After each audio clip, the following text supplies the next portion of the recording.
Hi friends, நம்ம விஜய் மல்லி ஸ்டோரியில் வந்து ராஜிமான்னு சொல்லிட்டு இருந்தாங்க. அந்த ராஜிமா கையிலேயே தான் உனக்கு காப்பு ரெடியாக இருக்குது அப்படிங்கிற மாதிரி தான் ஒரு சம்பவம் வந்து நடக்க போகுது. மெயினாக வந்து பார்த்திங்கன்னா முதல்ல வந்து இந்த ரஞ்சிதா வந்துட்டு ராஜிமான்னு சொல்லிட்டு இருந்தாங்க. இப்போ இன்னொருத்தரும் வந்துட்டு ராஜிமான்னு சொல்லிட்டு இருக்காங்க. இவங்களும் கேட்குறாங்க, நீயும் என்ன ராஜிமான் தான் கூப்பிடுவியா அப்படிங்கிற மாதிரி கேட்குறாங்க. ஸோ அவங்களுக்கே தெரியாது, அவங்க கையால் தான் இவங்களுக்கு காப்பு ரெடியாக இருக்குது அப்படின்னே சொல்லலாம். ஸோ இப்போ வந்து எபிசோட்ஸ் பார்த்தலாம். மெயினாக வந்து பார்த்திங்கன்னா நேற்று எபிசோடில் வந்துட்டு மல்லியும் சரி ராஜி சரி எல்லாரும் வந்து பார்த்திங்க அப்படின்னா வந்துட்டு ஒரே வீட்டில் இருக்காங்க.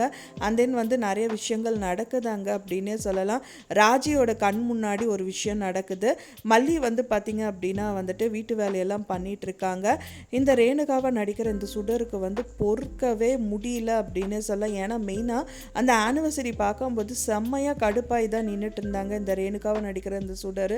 ஸோ அவங்களுக்கு மட்டும் கிடையாது, இந்த ராஜிக்கும் சரி ரஞ்சிதாக்கும் சரி அவங்க மனசில் இருக்கிறது ரஞ்சிதாவை கூட வந்து மாமாவை தான் எனக்கு வேணும், மாமாவை தான் நான் கல்யாணம் பண்ணிப்பேங்கிற மாதிரி அவங்களும் வந்து காண்டாயிட்டு தான் வந்து பேசிகிட்டு இருக்காங்க. ராஜி ஒரு பக்கத்தில் வந்து இவங்க வந்து இங்கே உட்காந்துட்டு இருக்காங்களேன்னு சொல்லிட்டு அவங்களும் செம்ம காண்டாயிட்டு தான் இருக்காங்க. அவங்க வீட்டில் எல்லாம் வச்சுக்க வேண்டியதானே, இங்கே வந்து பயங்கர கொண்டாட்டமாக இருக்கே அப்படிங்கிற மாதிரி 3 பேருக்குமே செம்ம காண்டில் இருக்காங்க. அதில் ஒருத்தருங்க காண்டானவங்க தான் ஒரு சம்பவம் வந்து பண்ணுறதா இருக்காங்க. அவங்களுக்கே தெரியாது, ஆனால் அவங்களுக்கு ஒரு சம்பவம் வந்து ராஜி மூலிமா வரப்போகுது அப்படின்னு சொல்லிட்டு மெயினாக வந்து பார்த்திங்கன்னா இந்த ரேணுகா தான் அப்படின்னு சொல்லலாம். ரொம்ப கடுப்பாயிட்டு ஹாலில் உட்காந்துட்ருக்காங்க, டைனிங் டேபிளில் உட்காந்துட்ருக்காங்க.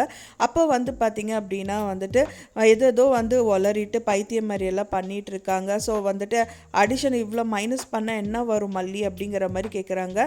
என்ன சுடர் உங்களுக்கு தெரியாதாங்கிற மாதிரி வந்து மல்லி பேச்சு கொடுக்குறாங்க.